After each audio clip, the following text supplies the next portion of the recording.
Hello, everybody. My name is Elizabeth Gatman. I'm a nurse practitioner with Evergreen Health Services in Jamestown. I do a combination of primary and specialty care involving HIV testing, diagnosis management, hepatitis B and C treatment, gender-affirming care, and medication-assisted treatment for substance use disorders.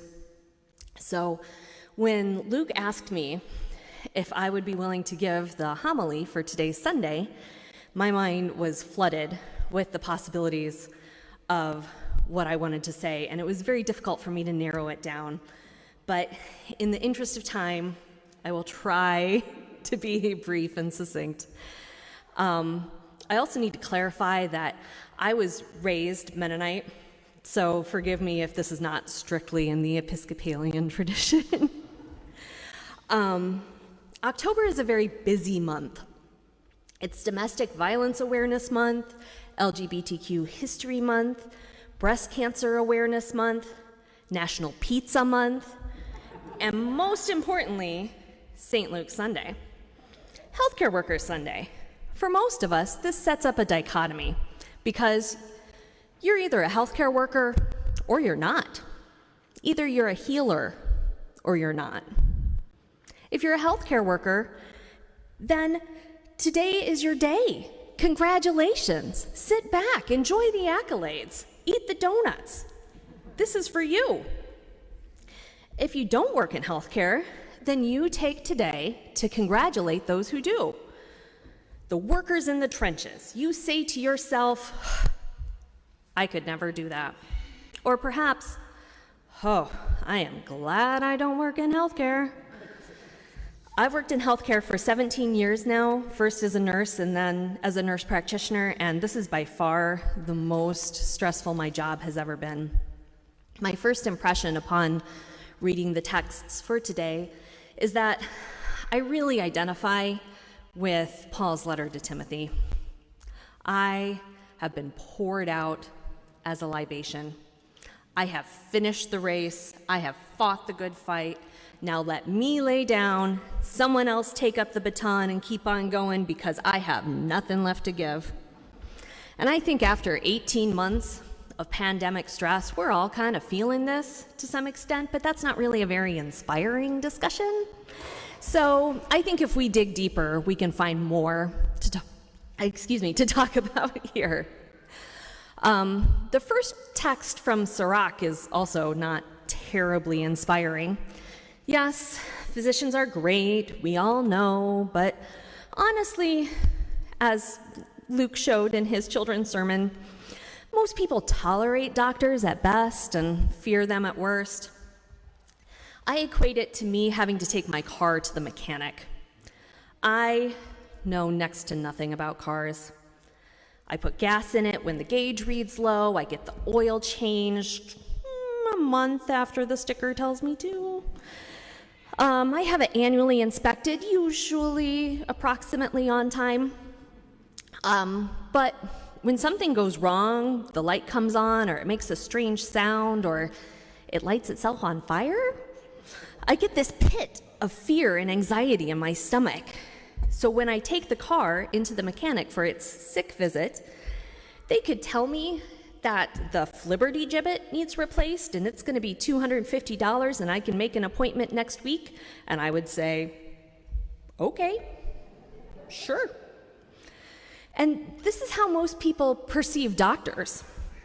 Part awe, part suspicion, the healthy dose of just wanting to say whatever it takes to get out of that office.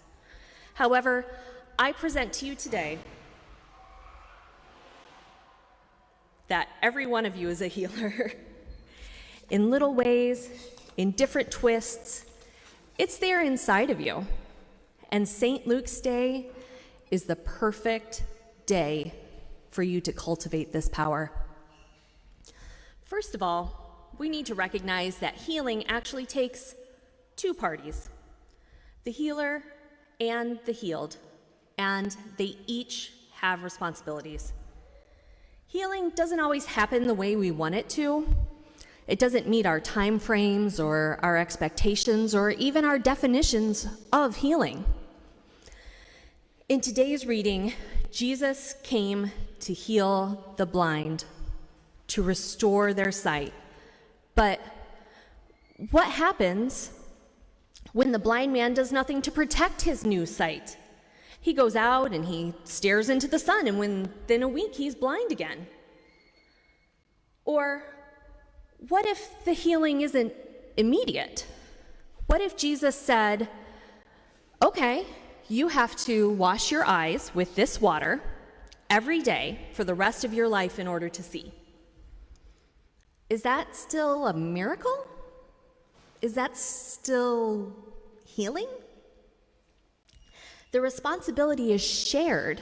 The response isn't immediate, and there are strings attached. Healthcare workers are not magicians. They are scientists, and we need to respect the knowledge and experience that they bring to the discussion. Often throughout their practice, medications or treatments or recommendations change based on evidence and research that is ongoing. And our bodies are subtle and strange. What works well for one person does not always work well for another, and there's no way to predict this until the person tries the treatment. Along with this, if a person abuses their body for years with smoke or unhealthy foods or substance abuse or uncontrolled mental health issues or lack of exercise, then they roll into the doctor's office and want their body fixed. It's like my poor car, where no one has changed the oil or fixed the brakes. It's rusted through and the bumper is held on by duct tape. The mechanic looks at this and goes, oh, this is gonna take some time. Unfortunately, you can't just drop your body off at the auto shop and pick it up a week later and then it's all fixed. That's where the metaphor breaks down. Your body takes daily commitment of taking medications, keeping doctor's appointments, following treatment plans, exercising, meditating, eating vegetables, of you working with your healthcare provider. It takes two willing partners working towards a common goal of your health. But also, healing doesn't only look like white coats and stethoscopes and medicine. There's so much more to it. Psalms today declares, "The Lord heals the brokenhearted and binds up their wounds." Well, how? How does God do this exactly? Well, Sirach explains it for us. God gave skills to human beings. The physician's work is never finished, and from them health spreads over all the earth. God works through the people. He works through you. Everyone has the potential to heal in them. To clarify, I am not saying that you should be your own doctor. I am not saying you should be giving out medical advice if you are not certified to do so. But you can take cookies to your new neighbors or a meal to a sick friend. You can give someone a ride to an appointment or watch someone's children or pets. You can wear a mask. You can write a brief note or make a quick phone call, just checking in. These are examples of how you can help someone in their healing journey. When my brother unexpectedly passed away recently, a friend of mine texted me a blue heart emoji several times a week. No other text, no other words or anything, just a blue heart would randomly pop up on my text feed. I didn't want to talk about his passing. I was not in a good mental space, and she knew that, but she was just saying, I am thinking about you in your grief, and you are loved. This took her all of 3 seconds, 2 or 3 times a week, and it meant so much to me. This is the Holy Spirit working through another person to help them be a healer. Thoughtfulness and respect are a huge unseen part of a person's healing, touching their heart and giving them the strength to continue and to thrive. Like the psalm from today says, He numbers the stars and knows them all by name. This was one of my favorite verses as a child. I pictured a male figure similar to Gandalf from Lord of the Rings. He sat up in space and created the stars one by one, folding them like origami. And then, when the folds came together just right, it would ignite and shine, and he would blow it out with a puff of air out into space. Levi, sorry. Fatima. Jose. If the universe takes this much care with each and every star, imagine what it does for us as humans, creating each person, breathing life into them, sending them out into the world to the exact spot where they are meant to be, knowing every single one of them by name. Regardless of professional callings, we have a personal responsibility to each other as healers. The breath of God, the Holy Spirit inside of us, demands this. Right now, especially, many people are distancing themselves emotionally as well as physically from others. Under the stress and strain, what was intended to help keep people safe has become politicized and incendiary. Let us take today to remember that we are all human beings with the blessing of God upon us, not one person better than the other. Let us treat each other with respect and peace that we deserve as such.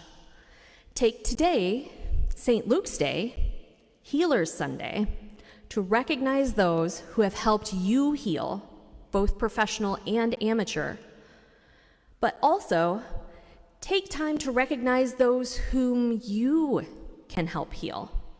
Not just your best friend or the really nice neighbor, but the person who needs you the most. It is not easy, but it is our calling as human beings, as children of God. You don't need a license or training. You just need to listen to your heart, your inner healer. If only I had an inner mechanic as well. Thank you, everybody.